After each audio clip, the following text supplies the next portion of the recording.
Hello, and welcome to this presentation on visionary leadership. According to Michigan State University, organizations call for visionary leaders the most during times of change. Visionary leaders hold a vision that is bigger than what is known, that inspires and motivates people to do their best work and find ways to help others to see themselves in the changes taking place. So a visionary leader paints a picture, so to speak, for the organization and its members, looking at the vision as a big picture view of what is going on while not micromanaging the how and the what of what it will take to realize the vision. They may give a structure to a path forward, but they leave room for interpretation and the uniquely significant impact that individual members of the organization can contribute given their granular perspectives and role-specific knowledge in the organization.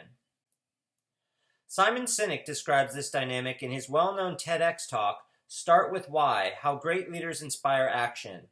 In the talk, Sinek relates how visionary leaders like Steve Jobs and Martin Luther King Jr. did everything in the opposite way from everyone else.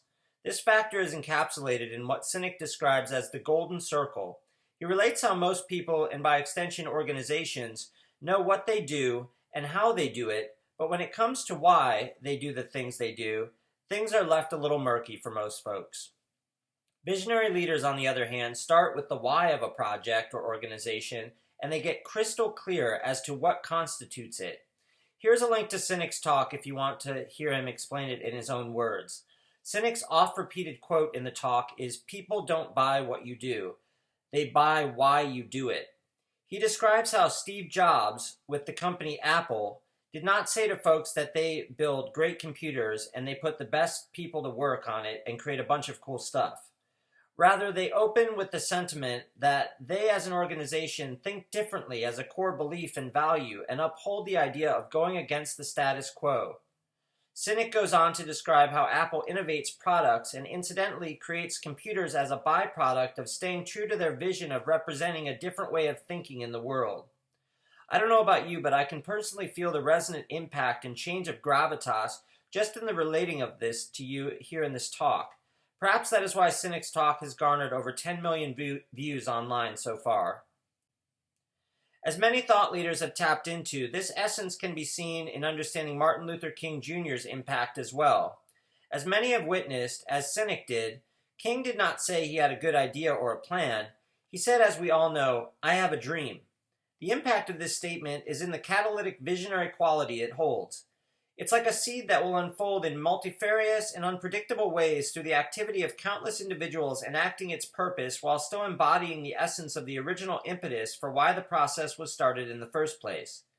From my research into this, through my readings and so forth, this is the absolute core of what it means to be a visionary leader. Everything else springs from this.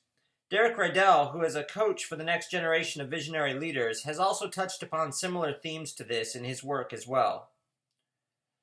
So with this being the case, and having established the fundamental quality of visionary leadership, let's look at how that vision and its transfer into the world is achieved.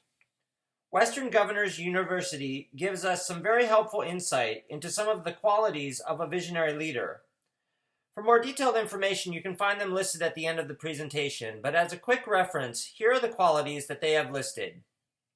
Persistent, inspirational and magnetic, open-minded, innovative and imaginative, bold, collaborative and communicative, goal-oriented and resolute, well-organized, responsible, enthusiastic, and emotionally aware. This list is certainly not exhaustive, but I feel it gives us a good start into what it takes to make a vision happen, and how such a vision is cultivated and developed to begin with, which even though the sources that I surveyed is something that does not seem to be explicitly addressed. However, one can deduce that creating habits of mind and action in the world based around these core qualities and attributes can help to create the conditions that will more likely facilitate visionary leadership. In conclusion, we can see how visionary leadership is so important not only in the workplace, but just in life in general. As the old saying goes, the only consistent thing in life is change.